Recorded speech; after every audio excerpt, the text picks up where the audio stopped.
Next Wave CNC is focused on continuing to improve the performance and capabilities of our Shark CNCs.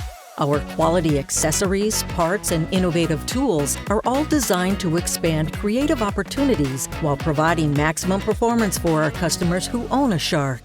Assembly Video Series. How to unpack and assemble your Next Wave CNC Shark SD100. In this video, we will show you how to safely unpack and assemble your new Shark SD100 CNC. First, place the box containing your SD100 CNC next to a table sturdy enough to support the weight of the SD100. Set aside the box found inside that contains the parts, hardware, and paperwork. Remove and place the SD100 CNC on the table. Remove the cardboard and all plastic wrap from around the SD100. Next, open the box containing parts, hardware, and paperwork. Lay out all the parts, hardware, and paperwork onto the table. Refer to your owner's manual to ensure there are no missing items.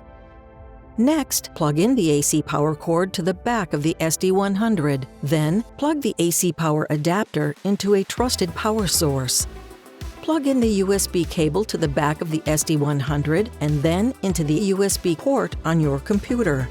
Finally, let's install the router. Loosen the bolt on the front of the clamp with an Allen wrench. Loosen the 4 bolts that attach the router clamp to the SD100 CNC. Next, use a flathead screwdriver to gently spread the clamp enough to allow the router to drop into place.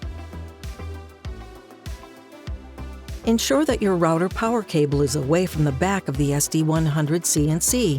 Proceed to tighten the bolt on the front of the router clamp with an Allen wrench. Finally, tighten the 4 bolts that attach the router clamp to the SD100. Open the Vectric box and insert the thumb drive into your computer. Now you have successfully unpacked and assembled your Next Wave CNC Shark SD100. All Next Wave CNC products include lifetime support. Should you have any questions, email us at support@nextwavecnc.com. Shark, world class, made in USA.